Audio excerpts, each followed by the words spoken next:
Tripura Info News Update. একটি গুরুত্বপূর্ণ নিরাপত্তা অভিযানে আগরতলা রেলওয়ে স্টেশনে অবৈধ অস্ত্র ও গুলি রাখার অভিযোগে এক যুব শ্রমিক নেতাকে গ্রেফতার করা হয়েছে। অভিযুক্ত সুব্রত দত্ত, মধুপুর এলাকার বিজেপির এক যুব নেতা। তাকে নিয়মিত নজরদারির সময় গভর্নমেন্ট রেলওয়ে পুলিশ জিআরপি স্টেশনে আটক করে।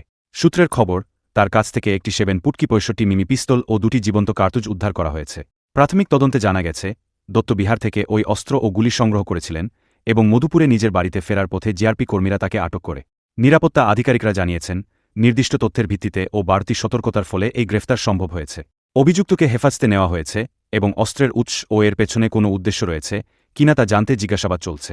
এই ঘটনায় অস্ত্র আইনের প্রাসঙ্গিক ধারায় মামলা রুজু করা হয়েছে এবং বিষয়টি নিয়ে তদন্ত অব্যাহত রয়েছে।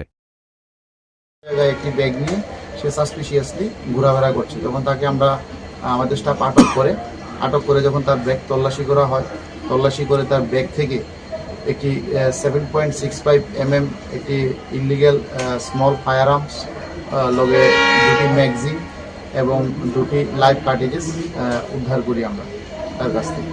ওর নাম কি এবং ওর বাসা কি? হ্যাঁ, ওর নাম সুব্রত দত্ত, ওর বাড়ি সিপাহীজলা ডিস্ট্রিক্টের মধুপুর এরিয়াতে, মধুপুর থানার অন্তরে।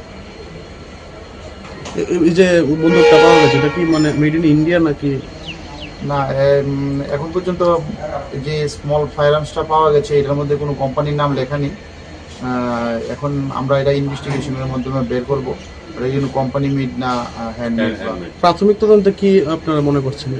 প্রাথমিক যে জিজ্ঞাসাবাদে সে জানিয়েছে যে সে এটি বিহারের ভাগলপুর থেকে এটি এনেছে এবং এটা মধুপুর এরিয়াতে এনে সে বিক্রি করার উদ্দেশ্যে, তাদের একটা র্যাকেট আছে, ওই র্যাকেটের মাধ্যমে এটা বিক্রি করার উদ্দেশ্যে সে এনেছে।